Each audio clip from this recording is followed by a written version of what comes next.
Don't make these three dating mistakes. It's Coach B. Wiley. I hope you're having a good day today. The three mistakes that women typically make. Number one is you're overly invested. You know, you like a guy, he likes you. It's exciting. There's nothing more than exciting about getting a new job, getting more money, meeting people that you like, making a new friend. However, when it comes to dating, you're excited about this dude. Whether it is that you've been single for quite some time, you're coming out of a bad breakup, you've healed from it, whether you're just single, ready to mingle, whatever your case may be, stop overly investing yourself. You're literally putting all your eggs in his basket because you think this is the dude. You're getting ahead of yourself. When you overinvest, you get ahead of yourself.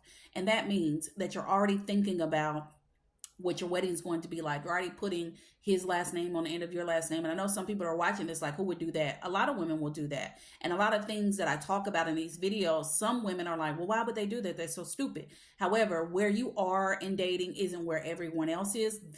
There's levels to it, ladies, and it's all good. I'll go across all the levels. However, in this video, we're talking about women. When you get overly invested, that means that you're literally focused on this one guy and you can't see anything else. You don't see the other guy at the store who you've been looking at. He looked at you. He's good looking. He wants to approach, but you're shut off. You're standoffish. You don't want to shut everything else out because you've decided you're going to be with this person, because it's he who finds a wife, not she who finds a husband. So if he hasn't said, hey, I want to be exclusive with you, then you're not exclusive. And you should actually date whoever it is that you want to date openly and freely and not feeling guilty. Because that's another thing ladies do. You'll start to feel guilty for talking to other dudes and dating other guys because you like him. It's okay.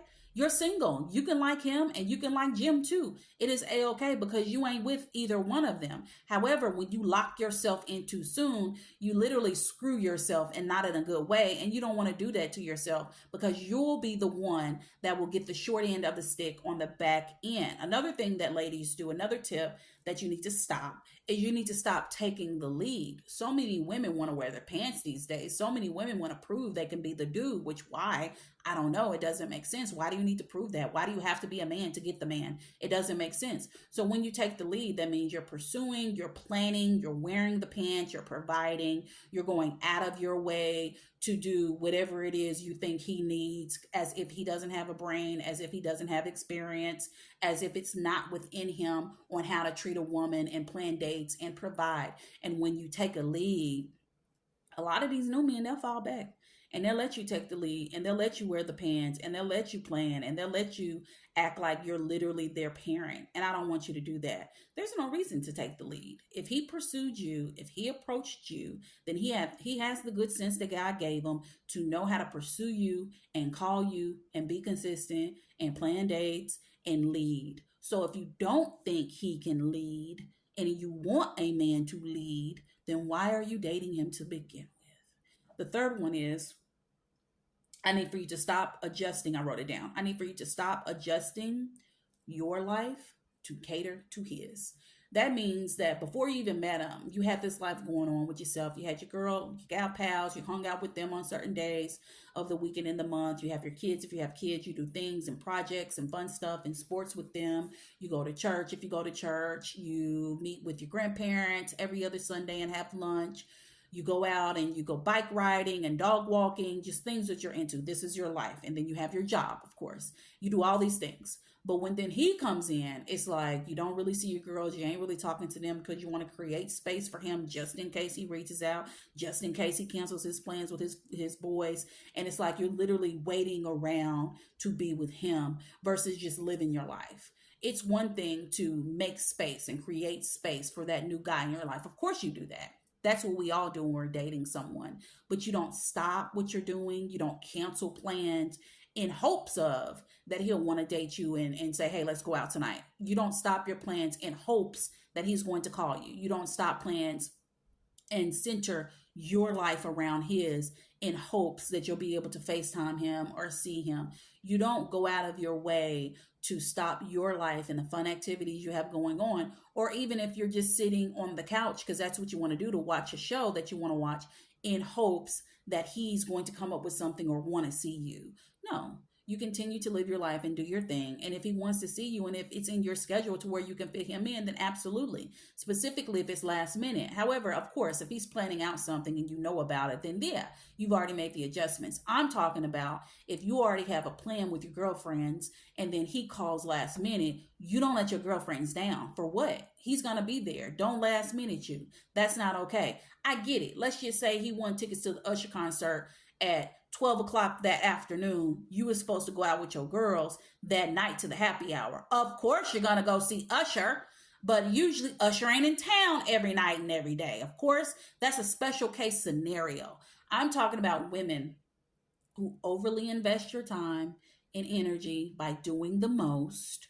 You're going to cook them all these meals. You want to do splits and backflips and hang from chandeliers.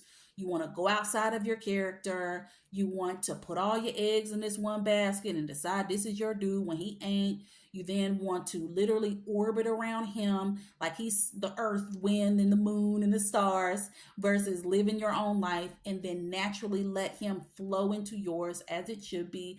And then you want to then on top of that, you want to wear the pants. This sounds crazy, don't it? I don't want you to do that. Stop making these 3 dating mistakes, ladies, so you can stop dead in dating and so you can ultimately get what your dominant desires are. What is your dominant desire? Your dominant desire is to date a man that can take the lead, protect, provide. He's going to pursue. He's going to plan. He's going to know how to handle you. He's going to be nice, kind, full of great character. He's actually going to wear the pants because that's what he wants to do, and you're okay with that. And it's all about just believing in yourself, trusting that he can lead, because that's why you're with them. Because if you don't trust that he can lead, then I have to question why you're with them. And another thing is, a guy isn't gonna want you to just stop everything you're doing and cater to him and literally adjust your whole life to him, because it's like, well, do you even have a life? What happened to your friends? Why are you smothering me? Like, get off of me. Then he gonna be like, bloop.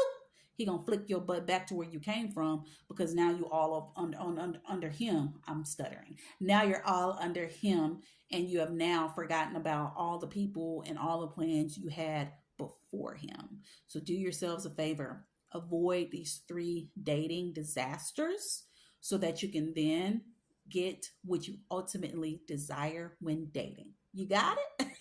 I got it. So anyway, if you're still here, thank you so much for watching my video. Make sure you hit the like, the follow button, subscribe to me if you're watching this on YouTube. Look me up, Coach B. Wiley. Ask me a question, shoot me a DM, ask me a dating and communicating question. I'll address it in a video. And if you want to book me one-on-one, my mentor.life, B. Wiley, do that. Outside of that, I think that's all I got today. Talk to you tomorrow.